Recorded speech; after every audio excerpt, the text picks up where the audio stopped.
right, y'all. It's the time of day that you've been waiting for. It is the one show on air that will take you from the boardroom to the bedroom, from politics to the pulpit, and everything in between with your favorite friends. You are about to join the crew for Fresh Fire as we do what we do all together. Tune in. Welcome to the crew, everybody, on WHOV 88.1 FM, iHeartRadio, all the social media outlets, podcasts, you name it, we're up there. Listen, last week, we had a fire conversation. We was in the barbershop. Ton and Ray and I was getting a tight cut, you know what I'm saying, at the barbershop. And look who walked in the barbershop while we was having conversation. It was Alvy. What in the world is Alvy doing in the barbershop? Ton and Ray, what's Alvia doing in the barbershop? But she walked on in and she sat down and you know, Ton then said when a woman walk into the barbershop, we gotta adjust our conversation. So we adjusted the conversation while we was getting all right, y'all. right? All right, y'all. That's what you said, right? You said, That's all right. right. All right, All right. Calm it down, fellas. We fellas. gotta be respectful because Be respectful in the barbershop. And she dropped some questions on us last week about she was asking for a friend. Ray, she asked, should we be lying to our spouses, Ray? I had to stop dude from messing with my edge up right there because I was like, wait a minute, no, she didn't come in here with all this right here. And we had to, I had to figure out how I wanted to respond and put my responses in some categories because I didn't want everything to come flying out. Yeah, because we don't do pre-show prep like that. We want the show to be organic. So, right. She didn't tell us what the question was. And now she's putting us on blast in the barbershop about how we should be or should we lie to our wives. Ty, what you think about that, man? Hey, she said she coming for us. She said, I want to know for a friend. And, asking for a friend. Yeah, she said, I'm just asking for a friend. And she wanted real conversation. Yep. And so we gave it to her. And we answered for a friend too, didn't we? So now my question is, fellas, how we let her back in the barbershop this week then? Wait a minute now. Key this week. I think she had a key this week. I think she done went to the owner, got the keys, and then we didn't even see it. We didn't even see how she did it. I ain't gonna lie, y'all. I let her in the back door. Oh, you let her in. See, it's always Todd. See, Todd, it's always Todd. Todd always got something to do with this. So Ton let her back in, and now Ton saying again, Ray, all right, y'all. All right, Simmer down. Everybody got simmer down. So baby sisters in the barbershop. Baby sisters in the barbershop, we got to be cool. So, Alvin, you back in the shop. We getting the cut. We in the chair. What we talking about now? So because we talked, the first part was really the most common lie that's told by husbands to their wives is about weight. Now, you were very clear, and all of the men were, that under no circumstances are we talking about anybody should be lying about the shady crap that they're doing. They have no business doing as married men in any form or fashion. You single, that's between you and the Lord. But if you married, that's just straight trifling, period. Okay, so we were establishing that as ground zero. We're talking about in the context of two people who are supposed to be committed to each other, the real dynamics that take place, the commonly told edited truths that are technically lies that are often told, right?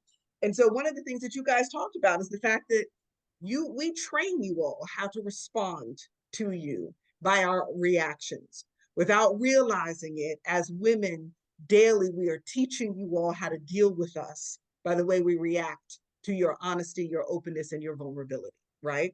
So there are 4 things that you all said are probably most commonly lied about inside of marriages, man and woman. And that was money, weight, emotions, and sex.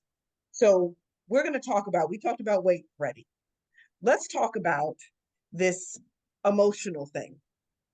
When you say that men often lie about their emotions where women are concerned, tell me what kinds of things they lie about, and tell me why they lie about them with their wives in particular. What are they most likely? What are you all, according to your friends, your boys, and the other folks in the barbershop, what is it that you guys are most likely to lie about where your emotions are concerning?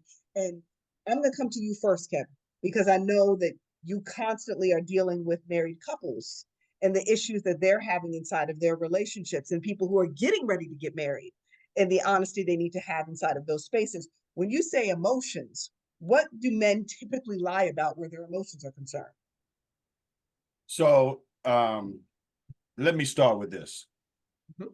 Society has taught men and women differently about how to express their emotions. Yes. And I think that's the starting point of where the problem is, or where the differences are. So I have a daughter and a son.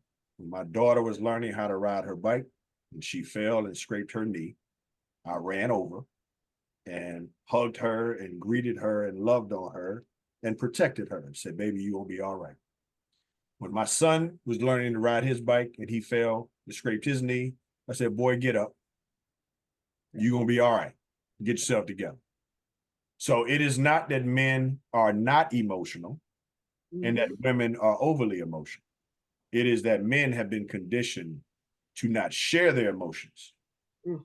for fear of being weak, Mm.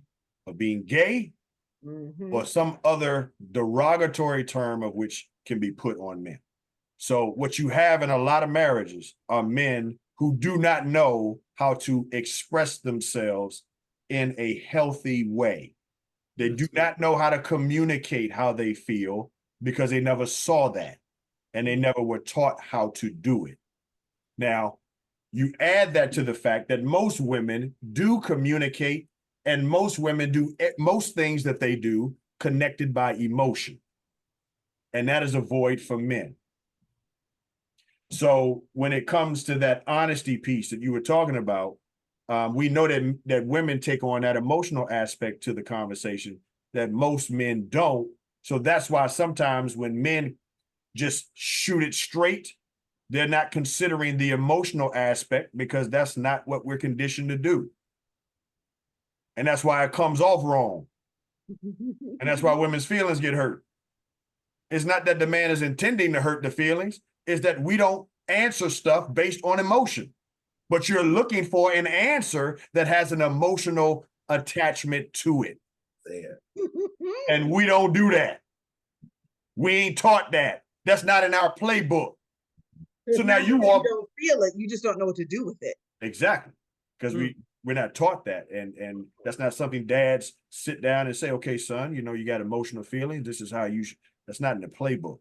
So I think, fellas, y'all talk to, am I on the street? I think this is where there's some driving down the street. There's some struggle for men and women in how communication goes, because most men are not attaching any emotional aspect to their words. So when you talk about, basically you're talking about conflict, really. When you talk about communication, you're really talking about in the aspects of conflict or when it could potentially come up. Or the avoidance of conflict. Well, I'm about to go there. Okay, go. Because when it comes to communication and conflict, which is somewhere nearby, there are three responses. Freeze, which is I give you the silent treatment. Quiet. Fight, which is we're gonna argue about it, and as Kevin said, it may be just straight with no chaser, or or flight. I'm just gonna avoid it altogether. I'm getting out of here. I'm going on. I'm running, and I'm not trying to be there. And again, it's because of many times how you are raised. That plays a major part. Like my family, the way we were raised, we won't talk to people for months and years at a time. I'm talking about siblings would do that, and they taught generationally children how to do that. So in our generation, we had to come together and say, we ain't doing that foolishness. Yeah, We're not going to. But you got to first recognize it. And then you have to have a solution of how you're going to attack it. And so you bring you into that relationship, your family dynamics, your baggage, how you bring all of that into your relationship. And so when it comes to emotions, if you're not a person who is used to expressing your emotions, or when you've seen others express their emotions, it was a negative repercussion as a result of that, you're like, I ain't touching that iron because that iron is hot. And you're gonna stay away from that. All right. It's just like lying about the weight thing. If you respond a certain way because of me being honest about it, then I'm not going to go there, or you're going to get just a sugar-coated version of that. Now, my wife thinks I have no filter. And she And you don't? Really? What? You mean Papa, I'll shake you. He has no filter? What? Say it's not so. and Say it. sometimes when I say things, she would say our inside joke, and I share it with the world. Our inside joke, she'll say to me, because I grew up in the hood. She'll Yeah. say, "Man, that was BLACK." She won't even say it's black. She'll say, she'll like, "Baby, that was BLACK."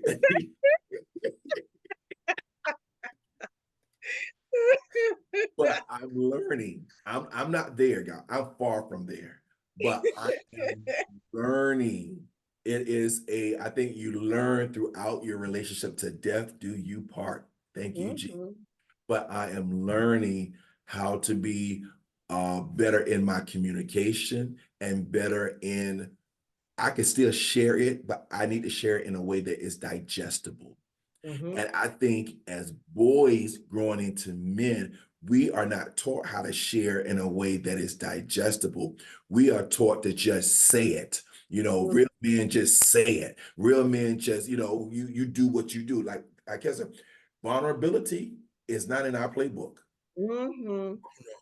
It's not in our playbook. It's not in Mhm. our playbook. And being vulnerable, I still struggle with that.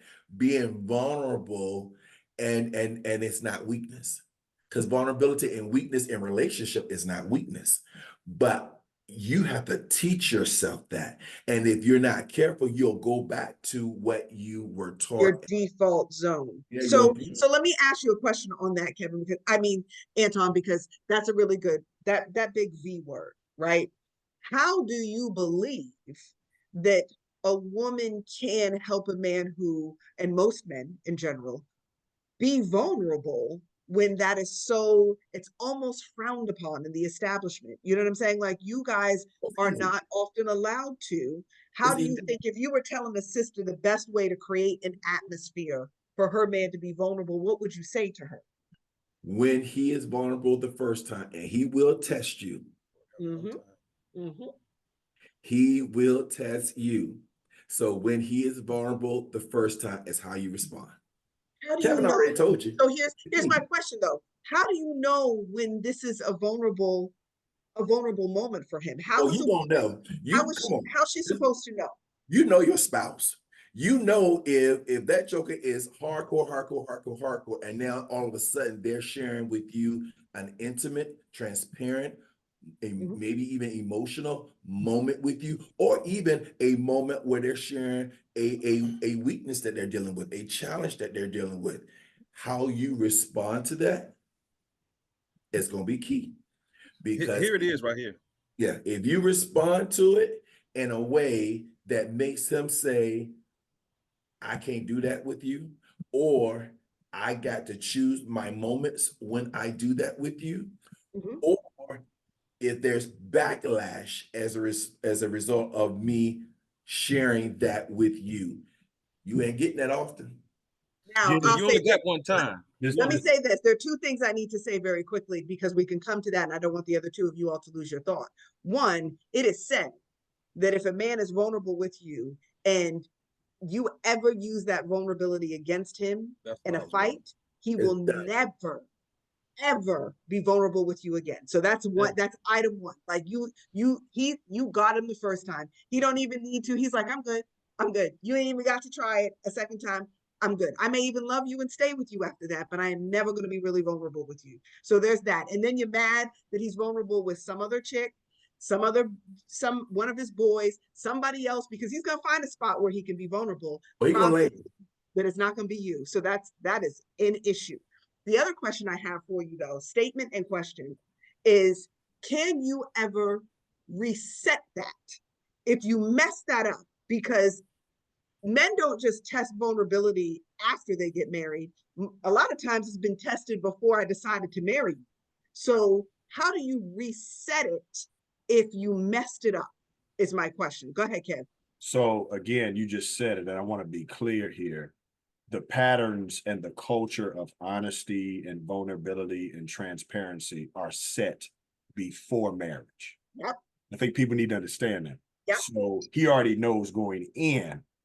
See, because women sometimes think that the altar is going to magically change whatever relationship you had before you got married. That's a lie, right? Whatever patterns were established in the relationship early on is what you're going to get after marriage in a more magnified way. Because it's going to be worse than it was when it's going to be more magnified. Yep, right? guaranteed. Right. Guaranteed. So, having said that, can it be reset? And the answer is yes. And the reason why it can be reset is because this is an issue at the deepest level of trust. What a man really wants to know is, can I trust you with my vulnerability? Can I trust you with my feelings? Now, trust takes a long time to repair. But if he comes around one more time, because he'll come around one more time, right? And there's another moment that you catch him and he been hardcore for a while, and all of a sudden now he come home and you see some tears. If you mess that moment up again, goodbye. What he will do is he'll come home. If he stays with you, he'll ask you how your day is. He'll make sure he provides. But that emotional piece that you really need to be fulfilled, oh, no, you ain't getting that. You ain't getting it. No, you're not. So can it be repaired? Yes, but it's trust. Trust takes a long time. And I don't think sometimes men even communicate when the vulnerability or bond of trust was broken. So sometimes the woman is walking as if things are fine, and she don't even know why. All she knows is he all of a sudden shut down. Yeah. And you got to look at it also. There are two sides to this.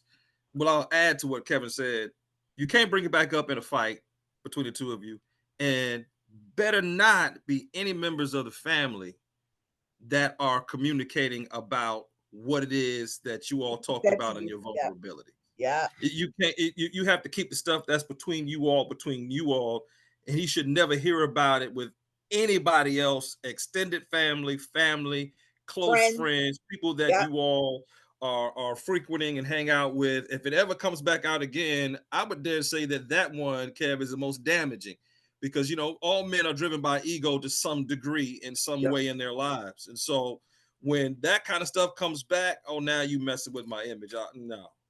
And they process it. Most men process it as disrespect and disloyalty. And the two things that will totally tear up a relationship between a man and a woman is disrespect and disloyalty. But see, this is the difference, Al, because women don't need respect first. That's it. Yeah. Women need emotional stability first. Yep. Men need respect first. In order to develop the emotional investment, vulnerability, and ultimately that love. Absolutely. So we arrive at the same places, but we start from two different places. So when you put my business out there, what you have done is disrespected me. Yep. That's the issue. And then I see that as disloyal. So I don't trust you. Correct. So and for the woman that wants her man to, let me just segue real quick, we'll come back. For the woman that wants her man to engage in spirituality in terms of connecting with the local church, all pastors, listen to me. Make sure that you don't allow her to put the pastor on a pedestal. I'm talking to pastors now. Don't allow that woman to put you on a pedestal above and beyond that man. You make sure that you always are in support of that man and his house. So you don't correct him in front of her. You don't berate him in front of his children. You don't talk about his lack of exposure or knowledge base in certain areas. You may do that in a closed door one-on-one setting, and even how you do that is of the utmost importance. You must always make sure you lift that man up in his house. So ladies, listen to me on this. Don't ever have this moment in your house where you go into this, well, the pastor said such and such and such and such, because men are like, that Negro don't pay no bills around here.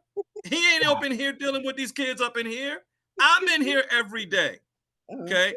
Because so if you really want him to become secure and comfortable with the spiritual formation process, make sure he is honored in that home. Then he will be vulnerable in a men's group. Then he will allow other men to help him in some areas of growth when he feels supported at home. Give Ray an offering. This is good stuff. Now, I gotta give Ray a caveat. We're not talking about abuse, y'all. Correct. So Yeah. let's be very I had to put clear. that in there. Yeah. Let's be very clear. He's not talking If you about beating on your wife, me and the deacons, we coming to get you. Yeah, like he ain't talking about lift up. And if you're unrepentant and infidelity, me and the deacons, we coming to get you. Okay, like that's not what he's talking about. He's talking about just the regular stuff that married couples have to work through and finding their way to the relationship that God has for them. That's I just want to be clear. He ain't talking about that other stuff, y'all. Yeah. Okay, so Anton, I'm gonna come to you. So if men could say one thing about their emotions without repercussion, just I mean a real honest, naked, this is really how we feel. And if it didn't come with stuff, we would have told you all this ages ago. What thing do you think would be said or shared between men and women emotionally if men were able to say, we really feel like this a lot of times, but we don't really say it? Is there anything that you can think of? And I'm going to come to each of y'all, but I'm starting with Anton.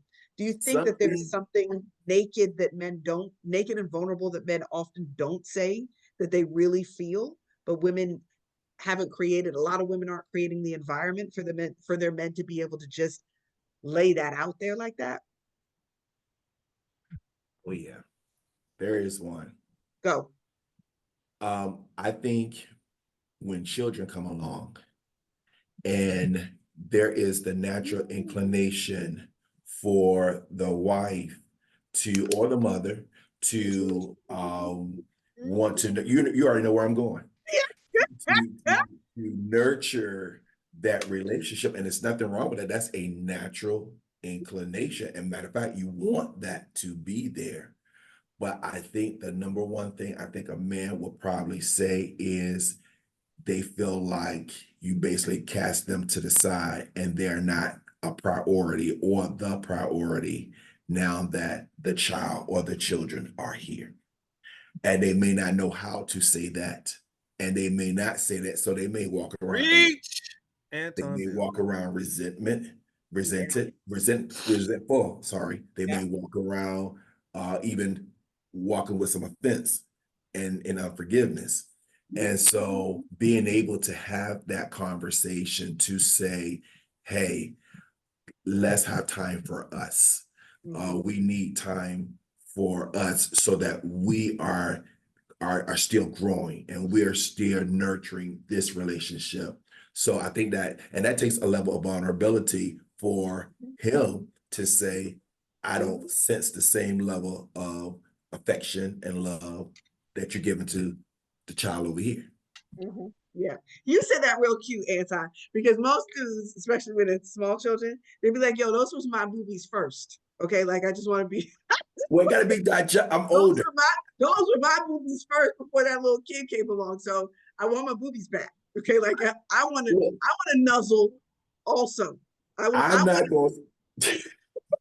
going to say it the way my brother, he says it jokingly though. He says it jokingly, but he'll I'm not even we know. Go ahead, do it. Do it.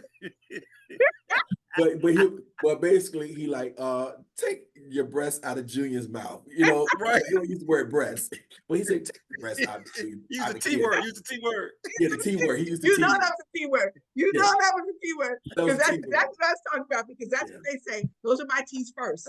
Get that little dude off my T's. That's exactly what that's what he said. But he said jokingly, y'all. He said jokingly. But that's real, Todd. He ain't playing though. He ain't playing. He ain't playing. And I think for a lot of men, Al, that's the struggle, because it comes without warning. Yeah. Like you go from feeling like you're first. Yeah. to now feeling like you're last, Yeah. right? And it comes without one. Now again, we respect motherhood and there's sacrifices that motherhood has. You know, mothers are incredible. We know y'all are the backbone of the family. We're not negating that. But for a man, when he comes home from work and he knows he's going to be treated warmly and greeted warmly, to now coming home and it's like, hey, and now you see all the attention is still on, it comes without warning, right? And so that's the part of the adjustment that Ton is talking about. And it's like, yo, What happened? what happened here? Right? Yeah, that's real. Like I used to be your baby. And now, and see, and that's, I love that you bring this up, Tom, because this goes to the depth of how men really feel, but what they don't say, that they want to be, you guys want to be your woman's baby.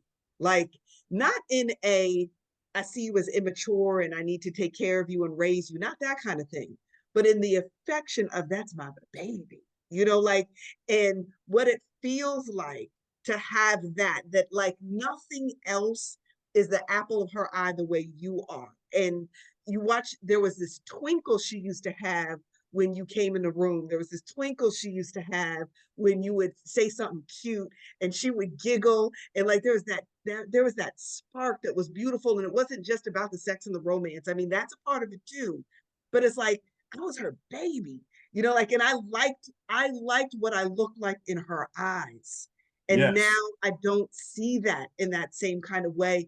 And I don't want to admit that I'm kind of jealous because I know it's our kid and I'm thrilled that we made this kid together, but you didn't tell me that it was an either or scenario. I thought that it was a both and that you could have that twinkle for both of us, not one or the other. And so, and a lot of men struggle with that feeling that they now are not their woman's baby in the same kind of way that they used to be. Yeah. Especially So because the men are grinding, right? And Right. I guess the fellas are, that's, a lot of times men say, you ask them what they want, I'm good, I'm straight, right? Because all they want is that, right? And to be validated and appreciated for the grind, because what a real man knows is that when the kid comes into the world, yes, mom is supposed to pitch in, but that's my responsibility, right? To take care of this house, right? To make sure that they got what they need. So if nobody else leaving this house to go grind, I gotta go grind. So the least that we could get when we come home is that feeling of appreciation for the grind that we are putting in to make sure that everybody in this household is good. Yeah. And when you don't get that, bros be like, well, okay, why am I grinding like this? Yep. And it doesn't mean that you shrink from your responsibilities, but we ain't asking for much else. I just want to feel, and you use the magic word, Kevin, because the number one thing I hear from men in coaching is that number one complaint that is emotional as much as it is anything else is I don't feel appreciated anymore. Yep. And it's the number one reason that most of them who step out to feel seen and appreciated and valued again. And I'm not saying that any good man should. I'm just saying that there are atmospheres that when you deprive the atmosphere of some things, you create the conditions for other things. And good men still won't do it, but they will suffer in silence inside of that relationship. But we don't have to create those environments when we're conscious of the needs of the person that we love. Go ahead, Anton. And so, can I just say this, Al? That is suffering in silence. That's huge because we are experts in silence. Yes. We have a cancer, and we will not. Cancer, yes. And we will allow it to fester and grow and grow. Yep. But I want to say this is, this you're asking for a friend, because the friend may say, well, then how do I go about dealing with the silence and dealing with the festering that may be taking place, and I may not even be aware that it's taking place. Kevin mentioned the appreciation piece. One thing that I love about Don is very intentional, It doesn't take a whole lot of money. It doesn't take any money, to be quite honest with you. All it takes is a little thought and creativity. Has literally taken little pieces of construction paper and cut out little hearts. And she'll write a little thought up there. And she'll leave it by the mirror in the bathroom. She did that for years, would do that. And now we even have all three of us, AJ, Don, and myself, we have jars of affirmation. Ooh, I And love that. we'll write out little notes to one another and we'll stick it in there. Stuff like, you're special. God sees you. I see you. I trust you. I need you. I appreciate you. Just little notes when days get rough. You can go in your Get jar your of head. Yep. information and pick in there. And it's Mhm. and knowing that it's somebody that is the dearest to you, because nothing is more dear to you than that intimate family, Mhm. that Mhm. immediate family.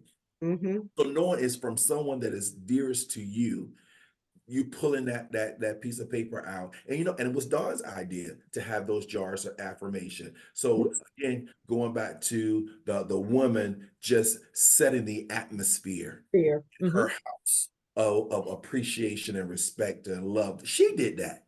It wasn't me. I wish I could say I was the genius that came up with that. It was her. It was her that did that. And just being able to go in there, because we all have, down days or days that's just a challenge. And go Mhm. in there. And so it doesn't take much. It really doesn't take much. It just that person just wants to know the why in what they do. Right. The why. That's it. Go ahead, Ray. Let me just add to what Anton is saying, and I want the listening audience to understand that what we're talking about today cuts across the spectrum and applies as well inside of blended family dynamics as well. That nothing changes in that dynamics, and for men like Jason and myself who find ourselves in that dynamic, we still want to feel like we are the men that are validated, affirmed, and appreciated for being the guys who have stepped in. But let me say this to men who are in the step in situation. It takes a while before an adjustment happens. And so you're going to have to exercise some patience because this family dynamic was operating in a certain way before you came in. So you Mhm. can't come in with the hero complex where I need to be validated and appreciated right off the bat. It doesn't Mhm. happen that way. Mhm. Sometimes you have to move in silence and do a lot of things that help pull family together without the appreciation. But let me tell you about some Tish Johnson. She is so smooth and coy with how she does what she does. So Dawn would put the jars, the letters of hearts in the jars, Tom. Here's what Tish does. So when we first came in together, she decorated the house with stuff like this. She would put pictures and signs up all over the house that said change is good, moving in a new direction. She would put up pictures, she would put scriptures up of husband, men love your wives as Christ loved the church, husbands as head of households, all that kind of stuff. And she would put it all over the house, kitchen, family room, dining room, when you come into the home, so that all of us are seeing. And I didn't catch it, in the first year or two.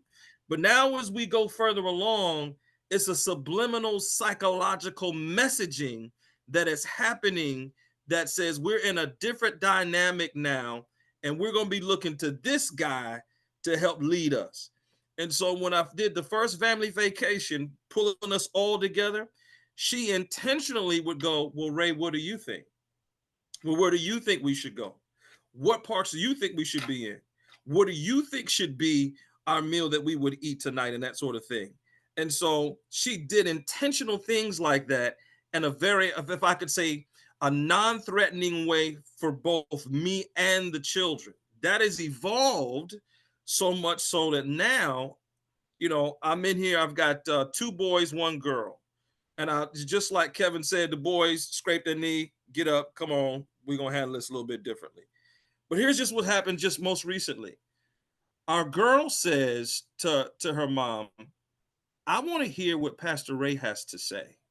I want to hear him pray, which is to say that this adjustment did not start out with me as the affirmed person, but ended up with me as the affirmed person, all by way of her setting the tone with these pictures and these messaging all throughout the house. So I want to encourage guys who are blended, take your time. You're going to get there, but it's not going to be there from day one. It may be there from day 351, but take your time and you'll get there. No So doubt. wait a minute, the kids call you Pastor Ray at home? She calls me Pastor Ray at home. The 18-year-old, the 19-year-old girl, she calls me Pastor Ray at home. Because now let me speak to that for a second. That's a whole nother show, but go ahead. Yeah, that's a whole nother show. Let me speak to that. For a moment.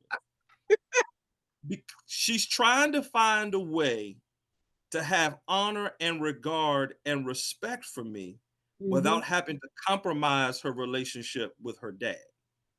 She's able to see that there's a clear, stark difference.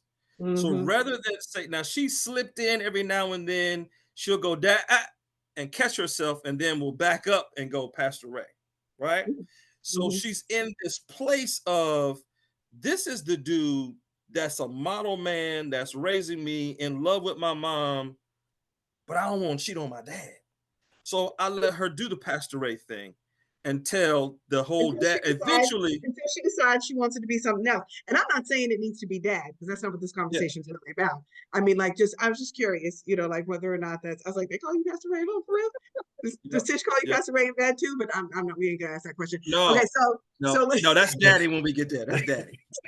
So I just want to go on record, since y'all are talking about all the cute things your wives do. I just want to go on record for those of us who still have good knees. I want you to know that when Matt will come home from work, because I retired him already, y'all. So y'all know that I retired him at 45. So we've enjoyed the last year and some change together, retired, because I told that dude, come on, stick with me, baby. Lion. You will not work past 45. You stick with me, baby. I'm trying to tell you right now. And let me be clear about something else.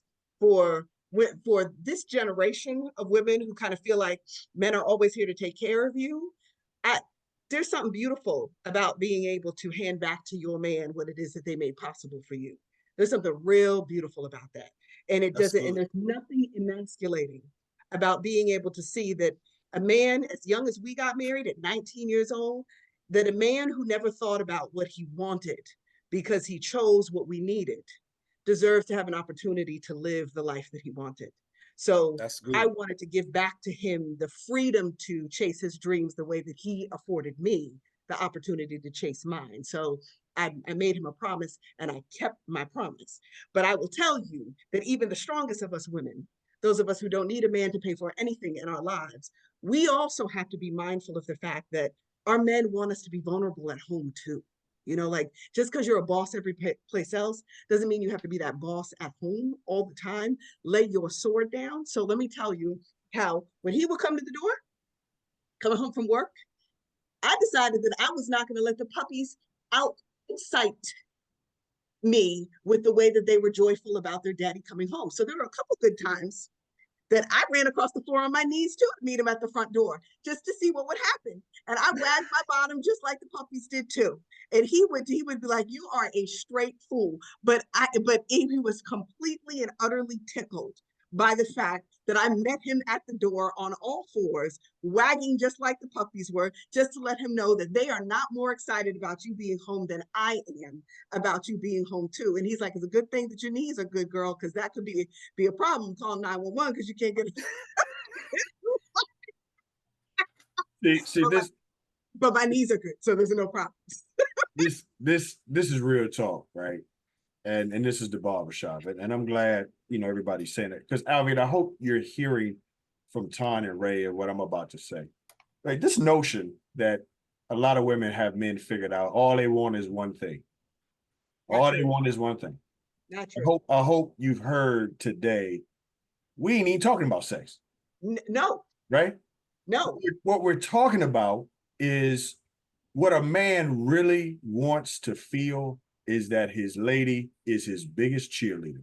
Yes. That is it. And I'm gonna tell you, Al, there are a lot of women who the guy, and I'm not condoning this in any way, who stepped out and she looked at the caliber of girl that he stepped out with, and they're asking how and why did We've he had go this to that? conversation. Yep, we've Right? had this And conversation. what they can't understand Yeah. is the reason why he went to that is because they were attentive, they were support, they laughed at his jokes, even though they were terrible. It was all of the cheerleading that he was longing for that maybe he didn't feel like he was getting. And I hope this is a lesson for single people, that it is not just what you're doing in the bed. Because if you can't learn how to affirm him, to be his cheerleader when nobody else is, because that man is going to work, he's hearing what he's not. He goes in society, Tom, you know, I know, you just a black man, you ain't got no degrees on the street. You just a black man. Is there any place a black man can go and be affirmed? And where it should be is his house. His house. And if he can't get it there, He'll get He it gonna somewhere find else. some he gonna place. find somewhere to get it. He gonna find some Y'all place to be talking able today. to He to gonna get find that. somewhere. And that So, is so true, Kev. I hope And- y'all hear this. So I'm shouting out my wife, because here she is my biggest cheerleader. And Ray, you know this, ministry is crazy hard, right? Yes, Crazy. You got to stand up in front of all these people and be vulnerable. And sometimes you feel like you connect, sometimes you don't. See, most people don't see that side of it, right? The side that when you come home after you done poured yourself out, you don't know how the people receive the message. You don't know what they got from it. You hope they got something from it. You hope somebody can pour back into you in those spaces. And I'm telling you, I got that, right? Yeah. Tish walks straight into the office, not even 5 minutes. We done greeted everybody, talked to everybody, done all that. Before I get ready to start changing, she walks in, grabs me by the shirt, tie, collar, whatever I'm wearing, pulls me close to her, and she goes, "Good job, baby." Kiss me on the cheek, and then she head out the door. I feel like I'm on cloud 10. I could have just tore the whole message up, but I feel like I'm Jake's after that moment. And I'm just telling you, Al, when a man feels like he has that and physicality, it's most likely, not always, most likely, he gonna stay right there. Ain't no need for him going nowhere else, because he got what he needs. That goes to the thing that we used to talk about when we would do Relationship Tuesdays, and we'll talk about how we bring some of that back. But the difference between men and women, and that fundamentally men's desire is to win the race because you guys are ultimate competitors, and Yes. race being an acronym, you know, that it's respect, it's appreciation, it's cookies, and it's encouragement. If a man has that in his household, he ain't looking for nothing else. He just is not looking for anything else. And you don't have to be a perfect 10, but you could be his perfect 10, despite the fact that you don't look like you did when you were 25. And quite frankly, it is very common, and this goes to that evolution we were talking about, even from our first segment on this, that what a man wants in his 20s is not the same thing he wants in his 40s, is not the same thing he wants in his 50s, not the same thing he wants in his 60s. There is an evolution that happens in a maturing man that makes you actually more attractive as your body is changing well into your 40s and 50s and 60s and beyond than he actually even found you when you were in your 20s, because of the depth of the connection that has been built. So when you add that personal confidence that is always the sexiest thing to a man, then you add that substance that is there inside of the relationship, and you wrap that all in a level of appreciation and respect and connection. That thing is, men just don't cheat on that. That's just the reality. They just don't cheat on it, because you know what they all are? And I don't mean this disrespectfully to y'all, but y'all are lazy. You ain't trying to rebuild nothing nowhere if you already figured out how to build it at home.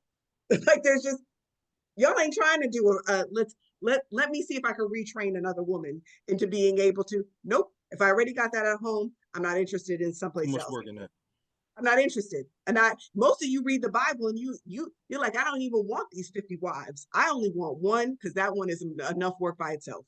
And Al, this is why men look at how mothers treat their kids, because we see how you affirm the kids, right? Even when they mess up, a mother's gonna believe the best in their kid. If that kid is in jail, that mother still gonna see the best in their kid. And the husband is like, can you do the same for me? Yeah. That's all he's asking, right? Yeah. Like see the good. We know we ain't perfect. Yeah. We know we crazy. We know we got issues, right?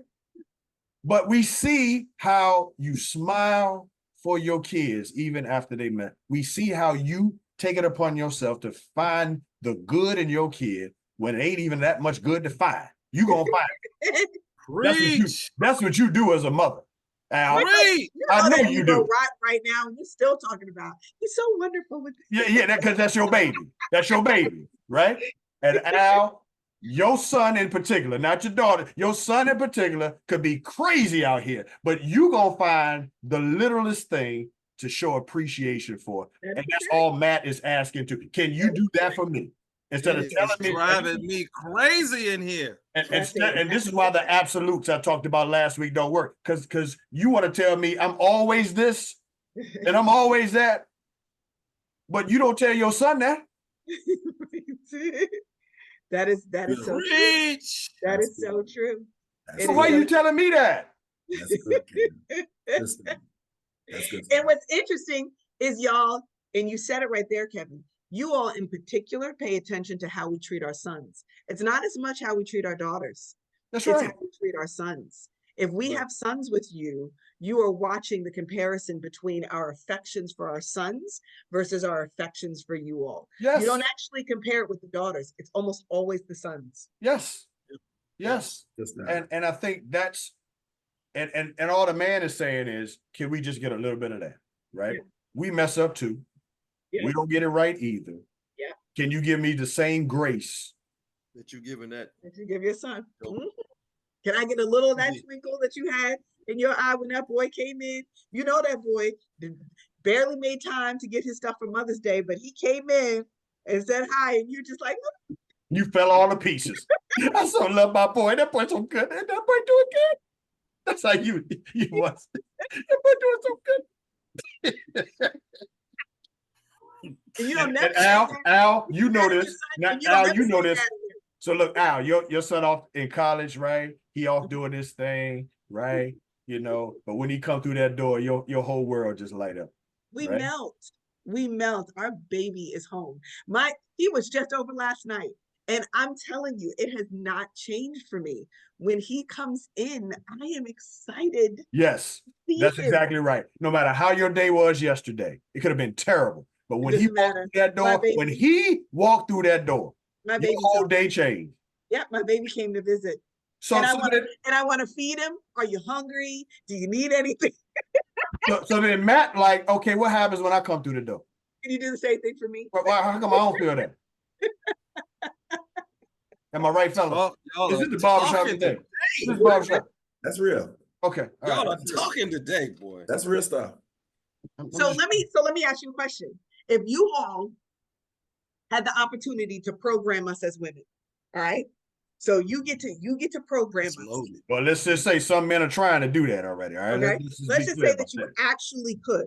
You can program into us words that you most frequently will hear. What phrases or words would you put onto the program that you would hear very often coming out of the mouth of your wife? And it doesn't have to be just one word, just things that you would love to hear often. What would you put on the program that would run frequently? Good job, baby, and you did that. Good job, baby, and you did that. You'd have that running all the time. All of it. Okay. Anton, what would you program? I appreciate you, and you are my world. And you are my world? You are my world. Ooh. Anton didn't go for small things. He said my world. So Al, you know what's interesting, Al, in both of their responses, neither one of them said program to say I love you, right? Because I love you is a generic term. Yes. Right? That encaptures so many things. Mm-hmm. But what a man wants to know are the specific things. Like, so it's a difference between saying I love you and I appreciate you, right? Totally different. Right. Appreciation is different, right? Love is implied, right? Mm-hmm. So they already feel like they know that their wives love them. Mm. But you can love somebody and not appreciate them. Mm-hmm. Mm-hmm. And that's the part that men want to feel is appreciated. And I'm not saying that this is no different for women, because we're It not is. having the That's what side we're of talking women. about today. We're in the barbershop. We're talking We're in the about men. barbershop. You talking to the brothers. We getting our tight edge. And we telling the whole story. Mm-hmm. So Man what number would two, your, Al. so Here's what would another yours be, Kevin? What would you have programmed into your wife as the most frequent phrases used? I mean, I agree with Ton and Ray. You know, things like I appreciate you, I believe in you, Ooh, I trust you. I believe in you. Yeah, Mhm. I believe. those. When a woman say I believe in you, man, Ooh. what? Yeah, I Oh, believe in let's you. stay there for. Can we stay there for a minute, Kev? Let's stay there You for a can minute. do it. I believe in you is huge. So I'm gonna give y'all this quick one. So when the thought was coming to me, or people were coming to me to run for common attorney back in 2010, actually. And my wife and I was like, because I didn't like politics. I was not even thinking about it. I thought my calling was to be a judge, actually. And so I was like, no, I'm not doing that. And I lived in Virginia Beach, had been in the office then for a decade, but still I just wasn't, I won't feeling it at all. And we prayed about it and we thought about it. And I said, well, what about you? At the time, I think Dawn was working in Portsmouth. I'm not sure if she was in Portsmouth or in Norfolk Naval. I don't know which one it was, but she was working for the military. So she was gonna have to go through a tunnel. And she said, wherever you go, I go. She did a Ruth on me.